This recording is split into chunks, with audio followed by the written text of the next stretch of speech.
makakausap po natin ngayon, ICC Assistant to Counsel, Christina Conti. Attorney Conti, magandang gabi po sa inyo. Magandang gabi, Pinky. Hindi pa pala natapos doon sa unang hiling nila na nireject na ng pre-trial chamber. Ano pong masasabi niyo dito sa naging hakbang ng defense team nga ni dating Pangulong Rodrigo Duterte na alisin yung dalawang ICC judge sa kanyang kaso, pero ito ay kanilang iminungkahi o hiniling sa tinatawag na ICC President. Tama ho ba yun, Attorney? Yes, sa ICC presidency. Actually, yung nuanced o yung kaibahan noon, nung una, invitation to recuse or excuse themselves. Ngayon, disqualification. Kung sa Pilipinas, ang term natin dyan parang inhibition. Nung una was voluntary inhibition. Baka gusto nyo po na kayo na ang umalis sa sarili nyo. Ngayon, nilalatag nila yung basehan para disqualified o mandatory yung inhibition ng judges. Sa tingin namin, itong mga teknikalidad, talagang within their rights, karapatan yan ng prosecution, ng defense, even ng prosecution, even ng kahit na anong partido, na i-ensure na talagang fair and impartial yung proceedings. Kaya lang, na babagabag kami na baka makatagal ito dito sa schedule natin dahil ready na tayo sa merits of the case, dapat sana ng September. Ang isang komplikasyon na kailangan ding i-point out. So, inaddress nila ang kanilang request for disqualification sa presidency. Ang presidency, ito ay parang may president yung court talaga, vice president at dalawang vice presidents na nangangalaga or nagpapatakbo ng korte generally. More of administrative. Yung isa sa tatlo dyan ay yung mismong judge na I disqualify. see. Sino Kaya po sa kanila doon si sa Judge dalawang? Alapini Gansu Si Alapini Gansu ay is parte. is the second vice I president of see. the presidency. So parang sinasabi na sa presidency, pwede nyo bang i-disqualify yung dalawang judge sa pre-trial chamber? Pero kapag nagpasya kayo, hindi pwedeng magpasya yung judge kasi siya mismo yung pinapatanggal dun sa isa. Kaya medyo komplikado at Parang, magsasanga-sanga ito. attorney, parang conflict of interest. Parang ganun lalabas yun. Kasi kung may Precisely. presidente at dalawang vice president, yung isang vice president ay yun yung pinapa-disqualify ng kampo ni dating Pangulong Rodrigo Duterte. How does that work? Well, depende yan sa presidency. But the votes will be just 2 votes. And technically, it has to be 3 para parang hindi kayo pwedeng mag-tie. Kaya depende yan kung papapalitan. Kasi the presidency cannot be essentially replaced. I will have to see how the presidency will act on this. At the same time, they have a recourse probably to the appeals chamber o yung parang pinaka-Supreme Court. Doon naman 5 yung judges. Kung iaakyat at iaakyat pa yan, kumbaga parang ang talagang ayaw nila dito kay Judge Alapini Gansu.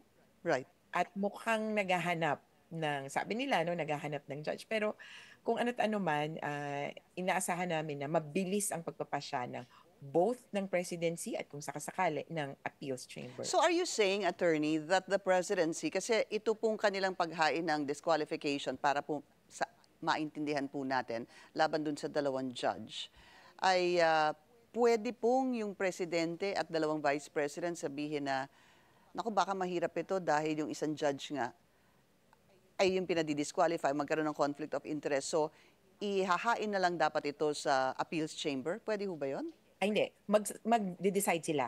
They will decide. Nila yun, they will have to decide this and not pass on the issue to another chamber. But whatever their decision could be, depende yan sa defense, could be kind of, ang hirap sabihin yung term na appealed kasi hindi talaga naman ganun yung term, yung recourse. Pero kumbaga iaakyat or ipapa-review dito sa appeals chamber yung decision.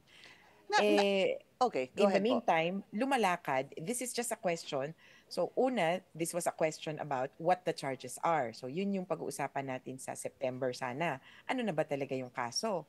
Pero bago noon, sabi ng defense, wala naman kayong jurisdiction kaya hindi natin dapat pag-usapan yung kaso. Pero napunta pa sa bago tayo magpasya sa jurisdiction, itong dalawang judges, hindi dapat magpasya. Palitan nyo ng judge. Kaya nagiging sanga-sanga yung issue. How does that affect what is expected doon po sa tinatawag nga na confirmation of charges sa September 23? Nasa ang stage na ba tayo sa Crimes Against Humanity case ni FPRRD? Ibig sabihin ba nito sa Setyembre tuloy pa rin yung pagharap ni As dating of now, Pangulo? yes, as of now, ganun pa rin. Dun sa kaso ni Duterte, ang tawag dito ay pre-trial stage. But overall, ang tawag sa situation pa rin ay investigation.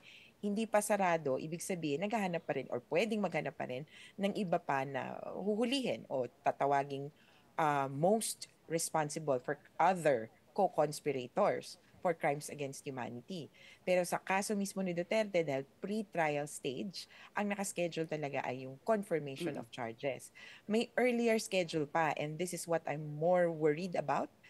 By July 4, we are expecting the document containing the charges. So, we were not expecting the, kumbaga, we call it here in the Philippines, the information or yung sakdal.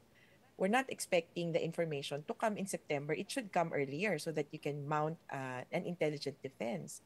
July pa lang, ibibigay na yan, ipapakita na yan. Kaya sa totoo, mas atrasado pa nga yung schedule.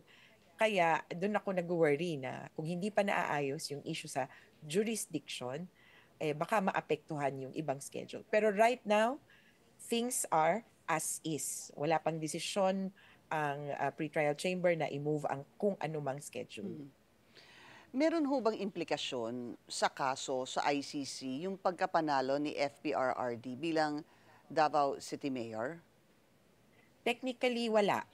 Hindi pinapatawad o binubura ng pagkapanalo niya bilang mayor yung kaso sa ICC. The fact of the commission of the crimes as alleged remains. And the ICC trial will continue. In fact, if we're talking about immunity, so mas may ganon na, di ba, mayor yan o kaya presidente, ang pinakamabigat na immunity, ang tinatawag ay presidential immunity, hindi mo pwedeng kasuhan yung presidente and so forth. Walang ganung kinikilala sa ICC. Kasi sa kanila, kumbaga ito yung mga hindi maabot-abot ng hustisya sa kanilang mga domestic jurisdiction sa kanilang mga bansa, kaya nandyan ang ICC na avenue para dun sa mga pinakamatitindi, pinakamalalang violators of human rights. Mabilis na follow-up lamang, Attorney Conti, no? Maaari kayang gamitin ng depensa itong pagkapanalo ni FPRRD bilang to bolster his defense, kumbaga, dahil nga landslide victory ang nangyari po sa pagkapanalo niya. Ibig sabihin, I think it was Attorney Romy Macalintal who was telling me yesterday na maaaring gamitin ito at sabihin na, tinan mo, napakaraming ang bumoto sa kanya. Ano tong crimes against humanity na pinag-uusapan? Yan yung parang tinatawag na condonation o pagpapatawad. Dahil binoto mo na rin naman yung dating parang criminal, quote-unquote. Pero that theory or that doctrine only pertains to administrative cases, not criminal cases. Hindi mabubura yung nangyaring krimen. And most importantly, Davao lang ang bumoto. Hindi naman niya kayang patawarin o i-brush aside yung mga issues for the rest of the country. Kaya tuloy pa rin yung kaso. Itong implication lang na ito possibly ay doon sa potential interim release. Pwedeng gawing basehan na kailangan niyang makalaya at umuwi ng Pilipinas. Okay. Although I doubt it kasi lalong sasabit dun sa kaso. Kung mabibisi ka sa Pilipinas, paano mo haharapin ang kaso? Maraming salamat po sa inyong oras, ICC Assistant to Counsel Cristina Conti.